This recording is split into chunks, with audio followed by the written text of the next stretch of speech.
ಶಿವಮೊಗ್ಗದಲ್ಲಿ ಮಾವು ಹಲಸಿನ ಹಣ್ಣಿನ ಮೇಳಕ್ಕೆ ಭರ್ಜರಿ ರೆಸ್ಪಾನ್ಸ್ ಸಿಕ್ಕಿದೆ.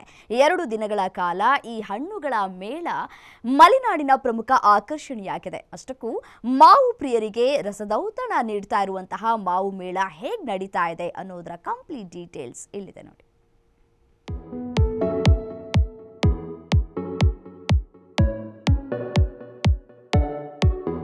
ಹಣ್ಣುಗಳ ರಾಜ ಎಂದರೆ ಅದು ಮಾವಿನ ಹಣ್ಣು.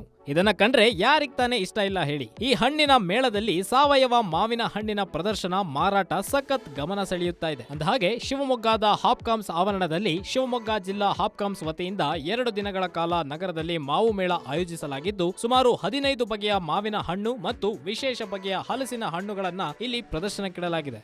ಜನರು ಬರಬೇಕು, ಬಂದು ನೋಡಬೇಕು, ಆಸಕ್ತಿ ಹುಟ್ಟುತ್ತದೆ. ಆಸಕ್ತಿ ಅವ್ರು ಬಂದಾಗ ಮಾತ್ರ. ಆಸಕ್ತಿ ಹುಟ್ಟಿದಾಗ ಏನಾಗುತ್ತೆ, ರೈತರಿಗೆ ಅದು ಡಿಮಾಂಡ್ ಕ್ರಿಯೇಟ್ ಆಗುತ್ತೆ. ಡಿಮಾಂಡ್ ಕ್ರಿಯೇಟ್ ಆಗಬೇಕು, ಎಂಡ್ ರೈತರಿಗೆ ಅದು ಸಹಕಾರ ಆಗಬೇಕು. It's like A cycle.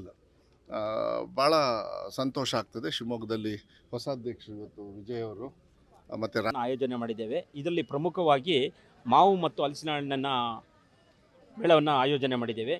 ಈಗ ಮಾವು ಸುಮಾರು ಒಂದು 15ರಿಂದ 16 ವೆರೈಟಿ ಮಾವು ಬಂದಿದೆ. 5ರಿಂದ 6 ವೆರೈಟಿ ಹಲಸಿನ ಹಣ್ಣು ಬಂದಿದೆ.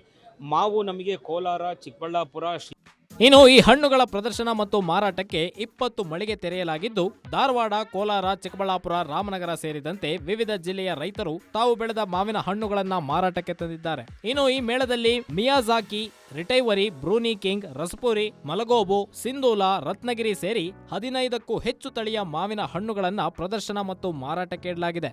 ಆ್ಯಕ್ಚುಲಿ ಶಿವಮೊಗ್ಗದಲ್ಲಿ ಇದು ಬೇಕಾಗಿತ್ತು. ಚೆನ್ನಾಗಿದೆ, ತುಂಬ ವೆರೈಟೀಸ್ ಹಣ್ಣೆಲ್ಲ ಇದೆ. ಮತ್ತು ರೈತರು ಎಲ್ಲೆಲ್ಲೋ ರೈತರು ಹಾವೇರಿ ಎಲ್ಲೆಲ್ಲಿಂದನೋ ಗದಗ ಎಲ್ಲನೋ ಬಂದಿದ್ದಾರೆ. ಅವರೇ ನಿಂತ್ಕೊಂಡು ಸೇಲ್ ಮಾಡ್ತಾ ಇದ್ದಾರೆ. ನಮಗೂ ಒಂಥರ ಖುಷಿ ಆಗ್ತಿದೆ, ಯಾಕಂದರೆ ಮಕ್ಕಳಿಗೂ ಗೊತ್ತಾಗುತ್ತೆ ಏನೇನು ಹಣ್ಣಿದೆ. ಮಾವಿನ ಹಣ್ಣು ಅಂದರೆ ಬರೀ ಮಾವಿನ ಹಣ್ಣು ಅಂತ ಒಂದೇ ಅನ್ಸ್ಕೊಂಡಿದ್ದಾರೆ. ಅದರಲ್ಲಿ ತುಂಬ ವೆರೈಟೀಸ್ ಇದೆ.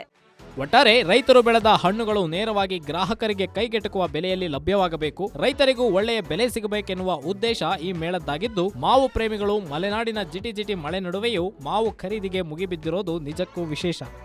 ಕ್ಯಾಮರಾಮನ್ ಸಾವಂತ್ ಜೊತೆ ನವೀನ್ ಪುರ್ದಾಳ್, ಗ್ಯಾರಂಟಿ ನ್ಯೂಸ್, ಶಿವಮೊಗ್ಗ.